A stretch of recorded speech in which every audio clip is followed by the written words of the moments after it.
정부의 생활 방역 전환에 따라서 2달 넘게 닫혔던 학교의 문이 오는 13일부터 열립니다. 진학 준비에 바쁜 고3 수험생이 13일부터 우선 등교하고 나머지 학년은 20일부터 차례대로 등교하게 됩니다. 네, 이현아 기자와 함께 자세히 알아보겠습니다. 이 기자, 네. 먼저 교육부의 발표 내용부터 정리를 해보죠. 네, 일주일 간격으로 모두 4차례 걸쳐서요. 학년별 단계적인 등교 개학이 실시가 됩니다. 원래 전국 학생들 개학은 3월 2일이었지만요. 코로나19로 2달 반 만에 학교에 가게 되는 겁니다. 첫 번째 등교는 고등학교 3학년 학생으로 오는 13일 시작합니다. 두 번째 등교는 일주일 뒤인 오는 20일이고요. 고등학교 2학년과 중학교 3학년, 초등학교 1, 2학년과 유치원이 대상입니다. 3차 등교는 오는 27일 진행이 되고요. 고등학교 1학년과 중학교 2학년, 초등학교 3, 4학년이 대상입니다. 자, 이제 마지막 일정으로는요. 다음 달 1일인데요. 중학교 1학년과 초등학교 5, 6학년으로 계획이 됐습니다. 이는 이 4차례의 개학 연기 사태를 겪고 나서 지난달 최초 온라인 개학을 한 이후 내린 정부의 결정입니다. 예, 정부가 이렇게 결정을 한 건 아무래도 확진자가 줄었고요. 또 학부모들의 부담이 커졌다는 판단 때문이겠죠. 코로나19 대응 체계가 사회적 거리두기에서 생활 속 거리두기로 전환도 이제 이런 결정의 중요 이유 중 하나가 됐는데요. 학년별 등교 순서는 교육부 판단과 설문조사 등이 기준이 있었습니다. 고3의 경우는 학기 초 진행하는 진로, 진학 상담 이미 늦었고요. 또 대입 수시 준비할 시간도 부족하다는 게 현장의 목소리입니다. 중고등학교와 달리 초등학교만 보면은 저학년부터 등교하는 것으로 정해졌는데 이는 이 초등학교 학부모들의 아이 돌봄 부담이 한계에 다다랐다. 이런 판단 때문이라는 설명입니다. 네, 감염 관련해서 그동안 고생했던 의료진이라든가 방역 당국의 입장은 걱정이 많을 거예요. 아이들의 자제력이라든가 아이들은 뛰어놀면서 지낼 건데 과연 무사히 지나갈 수 있을까? 어떨 것 같습니까? 네, 일단 말씀하신 대로요. 사실 의료진 일부는 상당히 좀 신중론을 먼저 제기하는 상황입니다. 이재갑 한림대 감염내과 교수도요. 여러 언론과의 인터뷰에서 적어도 이번 1학기는 온라인 위주로 좀 수업을 해야 한다고 강조했는데 학교가 다르더라도 보통 학생들이 이제 학원에서 많이 만나기 때문에 일부 학교에서만 확진자가 나와도 곧 전국 단위 휴교가 불가피할 수도 있다. 그래서 신중해야 한다는 지적입니다. 중앙방역대책본부 정은경 본부장도 역시요. 개학 이후 학교 집단 발병 가능성이 높진 않지만 만약을 대비해서 이 대책을 준비 중이다라고 밝혔는데요. 직접 들어보시겠습니다.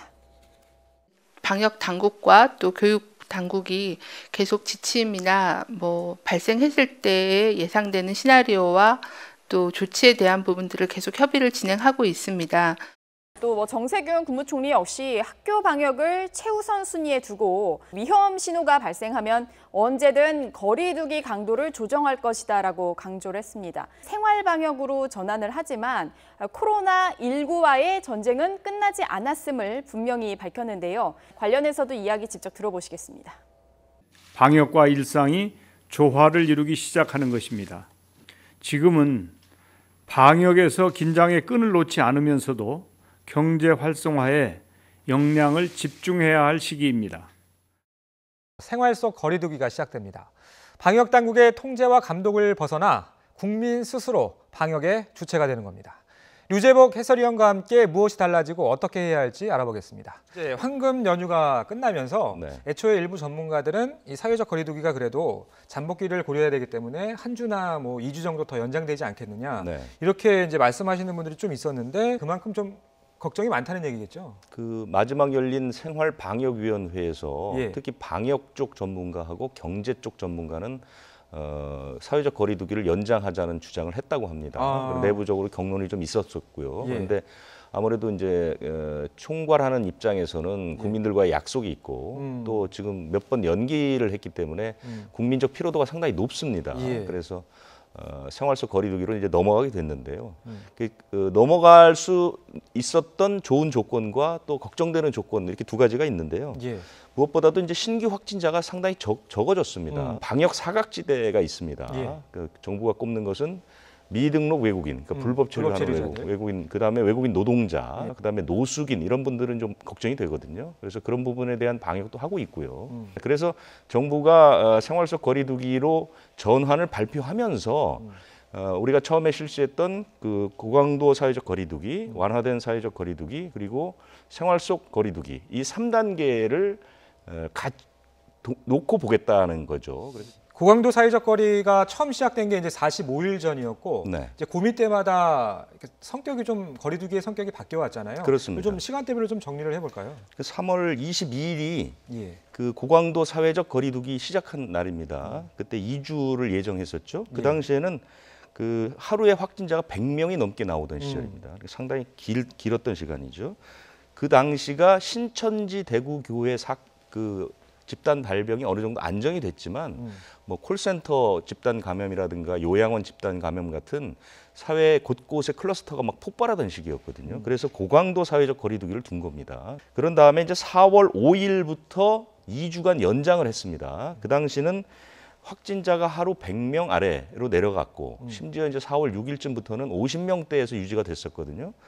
부활절과 총선을 앞두고 있기 때문에 사회적 거리두기를 완화하면 상당히 문제가 될 수 있다. 이런 이제 판단을 해서 연장을 했던 것이고요. 그다음에 이제 4월 20일부터 완화된 사회적 거리두기를 둔 것이죠. 그때는 확진자가 50명 아래였고 이제 그 당시에는 한 10여 명의 발생이 나올 정도로 이제 완연하게 안정기로 접어들었습니다. 그런데 그때가 아직 그 총선과 부활절이 끝난 2주 뒤가 아니었습니다. 그렇죠. 되게 이제 이 잠복기를 2주로 보기 때문에요. 그래서 조금 더 지켜볼 필요가 있다 해서 2주를 연장한 것이고 이번엔 생활 속 거리두기로 전환이 된 것이죠. 예. 등교 일정은 정해졌는데 또 방법이 문제잖아요.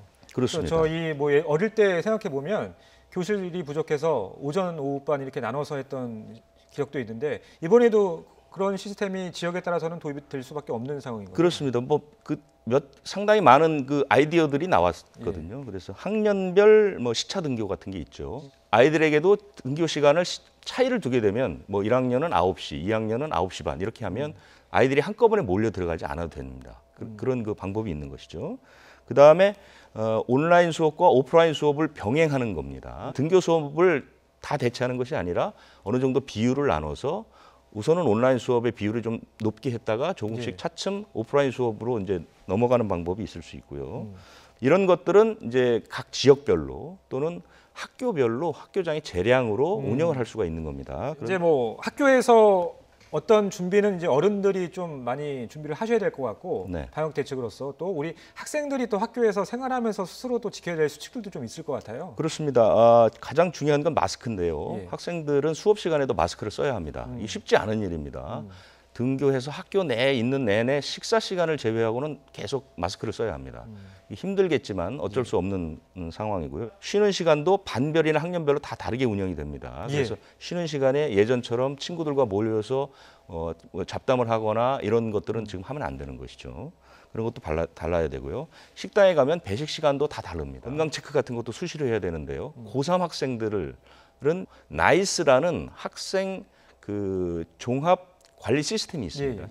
그 시스템에서 발열 체크를 합니다. 다 나눠줘서 발열 체크를 해서 이상이 없으면 등교가 가능합니다. 수업을 진행하다가 뭐 좀 유증상자가 나올 수도 있고요. 네. 경우에 따라서는 확진자도 나올 수 있는데 사항별로 시나리오는 준비가 돼 있는 거죠. 얼마 전에 발표를 했죠. 그래서 3가지 그 단계가 있는데요. 처음에 이제 의심 증상을 보일 때가 있습니다. 한 학생이 뭐 기침을 한다거나 열이 난다거나 이렇게 되면 담임 선생님께서 보건교사에게 알리고 일시적 관찰실이라는 걸 운영하게 됩니다. 그 일시적 관찰실에 옮겨서 그 학생을 격리를 시키게 되는 거죠, 따로. 그리고 그 같은 반 학생들은 마스크를 쓰면서 손을 다 닦아야 됩니다.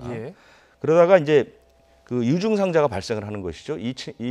그 일시적 관찰실에 있는 학생이 실질적으로 코로나 증세를 보이기 시작하면 그 보건소에 신고를 해가지고 이 친구는 그 선별진료소에 가서 검사를 받습니다. 그리고 같은 반 학생은 접촉자로 분류가 됩니다. 그래서 그 자택 대기를 하게 되고요.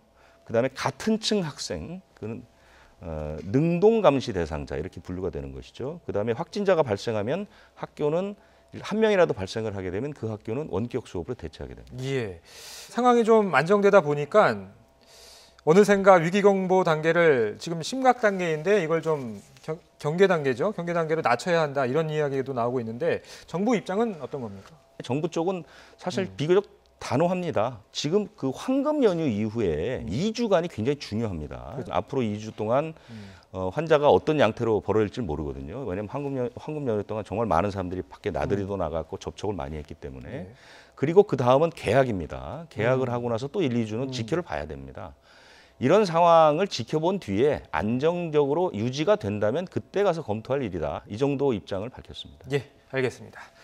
네, 지금까지 유재복 해설위원과 함께 코로나19 상황 짚어봤습니다. 여기까지 듣겠습니다. 고맙습니다.